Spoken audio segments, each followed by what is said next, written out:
What happens when you take the singular style of Spawn's Todd McFarlane, mix in dark fantasy writer R.A. Salvatore's penchant for world building layered with a foundation of lore and myth, and add a dash of design from Oblivion's lead designer Ken Rolston? You get the Kingdoms of Amalur, an open fantasy world etched with action and infused with classic RPG tropes like skills, crafting, and leveling up.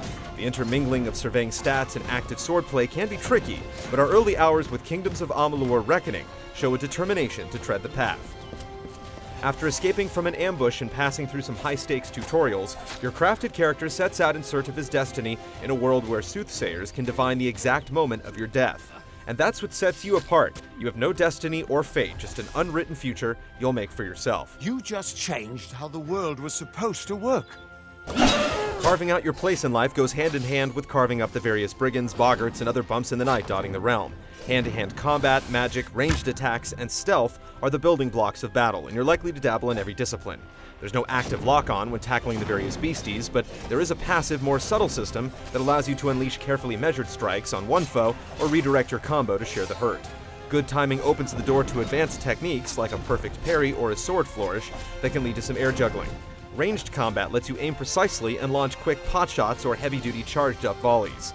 If you manage to sneak up on a foe, a backstab can lead to devastating damage. Keep using special moves to fill up your fate meter, and you'll go into a temporary hyper mode that's great for ending oncoming onslaughts. As you level, you'll gain and spend points between skill trees, and the game takes note of where you invested, allowing further customization through destiny cards, basically incentive packages that let you further define your role. You could place your points evenly as a jack of all trades, or splurge on finesse and sorcery to start your apprenticeship towards becoming a warlock. It's not all shield and wield, however. There's also botany, alchemy, and crafting. Explore the world to find stat-boosting shrines, cultivate rare herbs and ores, then hop over to town and start experimenting. Even in our brief foray, we were able to make a pretty killer sword that granted some extra fire damage, and you'll be able to name your blade as well. You can disassemble just about anything for spare parts, and with recipes to discover in the wild, the crafting system appears to be a very deep component of the game. If you don't want to make your weapons, you can always loot them with treasure chests containing some of the best booty around. But be warned, they're often locked or trapped by magic or contraption, and require the successful completion of a minigame before you grab the goods. If you've got the coin, you can always try to barter for some better gear, which could lead to a few extra goodies if your persuasion skill is high enough. Okay.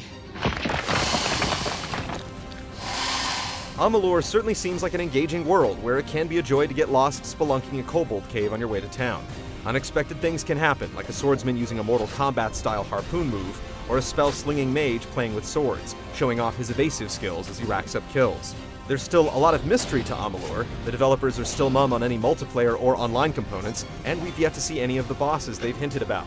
For now, we're content to see this action RPG hybrid gestate and hopefully deliver a wide world to explore in early 2012. Ooh.